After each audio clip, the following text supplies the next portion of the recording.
Então vamos lá. Bom dia, pessoal.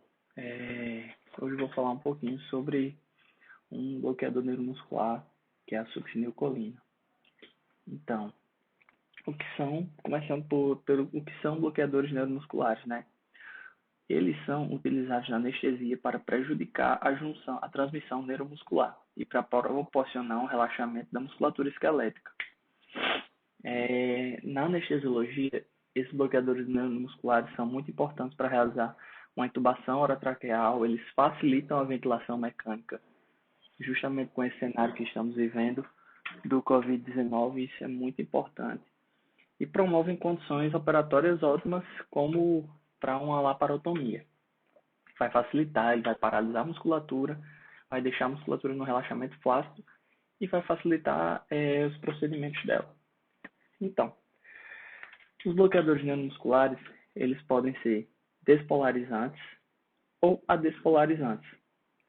Então, eles podem ser agonistas, que são o caso dos despolarizantes, e podem ser antagonistas, que são os adespolarizantes do receptor nicotínico. O receptor nicotínico ele está justamente na junção neuromuscular. Então, o local de ação dos anestésicos, dos bloqueadores neuromusculares, é o sistema somático. Então, o sistema motor que obedece à nossa vontade. Então, ele vai inervar um músculo estriado, um único neurônio, e ele não tem gânglios. Então, tem o neurônio que vai chegar na musculatura estriada e vai ter um receptor de acetilcolina. Então, a acetilcolina vai se ligar no músculo estriado através do receptor nicotínico. Então, esse é o local de ação dos bloqueadores neuromusculares, entre a ligação do neurônio com o receptor do músculo estriado. Então, a ligação da acetilcolina com o receptor nicotínico. Hoje, nós vamos falar sobre a succinilcolina. A succinilcolina é um bloqueador neuromuscular despolarizante e praticamente o único disponível na prática clínica atualmente, tá? Então, vamos começar aqui. Essa parte de cima do mapa mental. A succinilcolina é um bloqueador neuromuscular despolarizante e o que é que ocorre com ela? Ela tem duas moléculas de acetilcolina ligadas entre si, que vão ser agonistas do receptor nicotínico. Então, elas têm afinidade por esse receptor nicotínico. Esse receptor nicotínico ele tem algumas subunidades.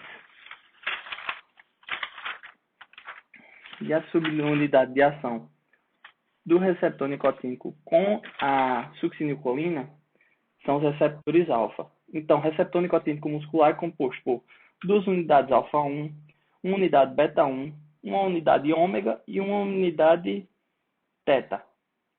Então, nesse caso, são necessárias duas moléculas de acetilcolina para que faça a abertura desse canal iônico,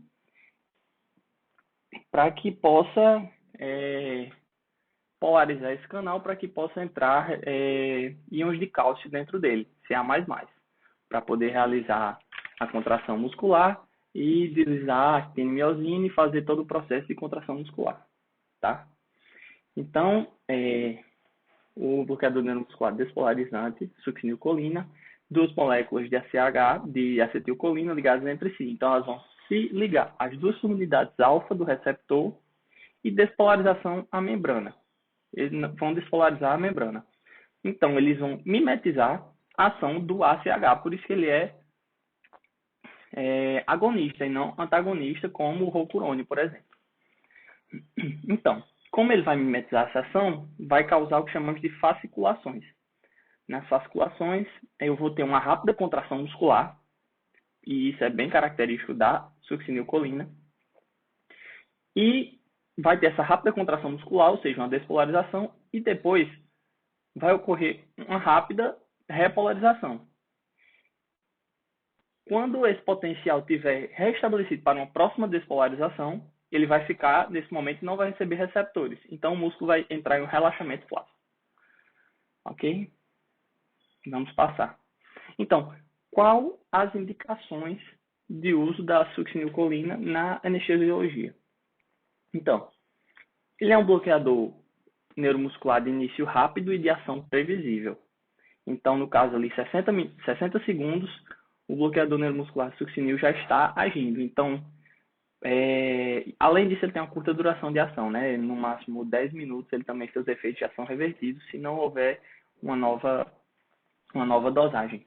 Então, ela é a droga de escolha para anestesia e para intubações em sequência rápida e intubações em situação emergencial, ela é muito boa, porque em 60 segundos o paciente já tem sua musculatura flácida e facilita o processo de intubação.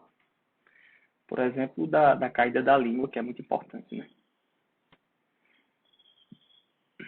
Mas e aí, qual a dose? Como eu vou usar essa succinilcolina, né? A dose da succinilcolina é entre 1 e 1,5 miligramas quilo para causar um bloqueio neuromuscular profundo, tá? Então, vai paralisar a musculatura de forma profunda e em 60 segundos. Então, já 60 segundos depois de aplicar, se eu fizer um analgésico e um hipnótico, porque o bloqueador neuromuscular ele não tem nem função analgésica nem hipnótica. Ele só vai fazer o relaxamento flácido da musculatura. Então, se eu fizer só o analgésico e intubar o paciente, só o bloqueador e intubar o paciente vai sentir tudo, vai sentir todas as dores e vai estar acordado, só vai estar sem musculatura ativa. Então, se eu fizer o hipnótico, o analgésico e o bloqueador neuromuscular, vai facilitar em muito a minha intubação. Ele age mais rápido do que qualquer outro bloqueador neuromuscular. O segundo mais usado seria o rocurônio, só que o rocurônio leva de 2, 3 minutos até 4 minutos para fazer esse bloqueio. E a volta do bloqueio é muito rápida. Então, se eu não conseguir realizar a intubação, se a intubação está muito difícil, eu tenho condições que estão atrapalhando, tem como eu voltar atrás, fazer o antagonista dele para voltar. E no máximo em 10 minutos eu tenho como abusar o paciente ou de outra forma manter a ventilação dele. Então o bloqueio tem resolução espontânea até 10 minutos. E o que é que acontece? Ocorre um bloqueio de fase 1, que é o que a gente quer com os bloqueadores. E vai apresentar ausência de fadiga e uma potencialização pós-tetânica. Um dos pontos positivos também é que ela é rapidamente hidrolisada pela colinesterase plasmática. Então, como ela vai ser rapidamente hidrolisada, ela vai ser já excretada e não vai ficar com efeito residual no corpo nesse caso, ok? Pronto. E quais são os efeitos colaterais da succinilcolina, do bloqueio neuromuscular? Então, temos alguns efeitos. Vamos começar aqui por baixo, que é a hipertermia maligna. A tão falada hipertermia maligna, né? Que ela contraindica o uso da succinilcolina se o paciente for suscetível, né? Se ele tiver alguma suscetibilidade, a gente já não faz a succinil, porque é um processo bem complicado ainda de manejar, o paciente fica grave, pressão sobe, faz taquicardia e é isso. Então, o que é que a gente espera de efeitos colaterais? Começar aqui pela bradicardia.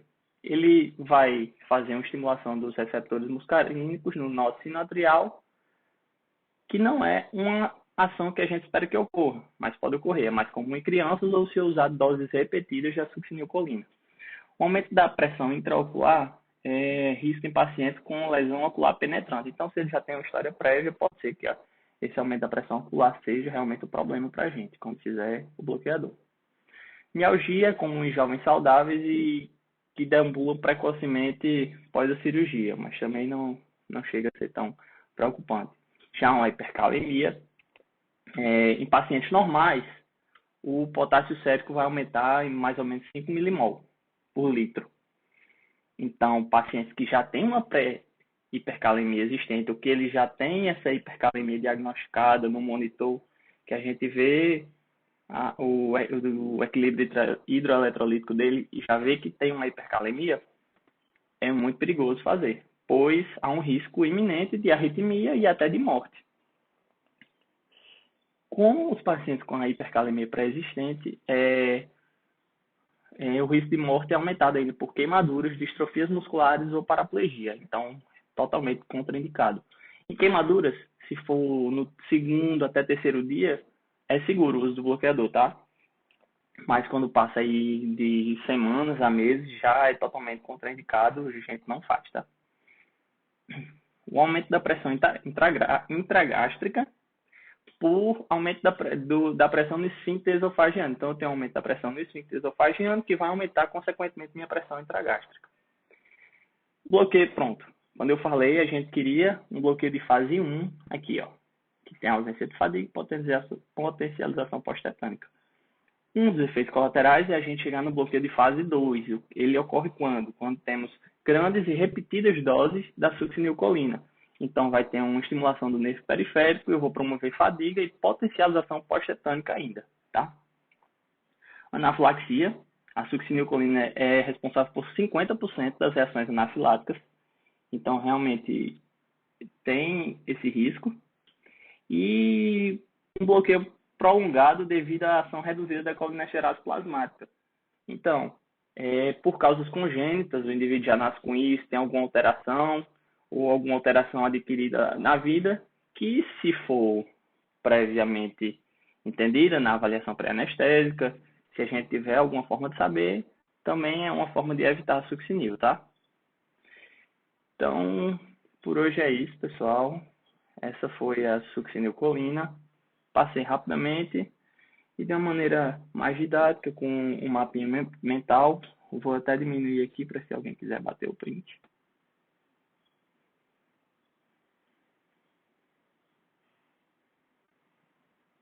Pronto. É isso aí. Muito obrigado. Valeu. Tchau.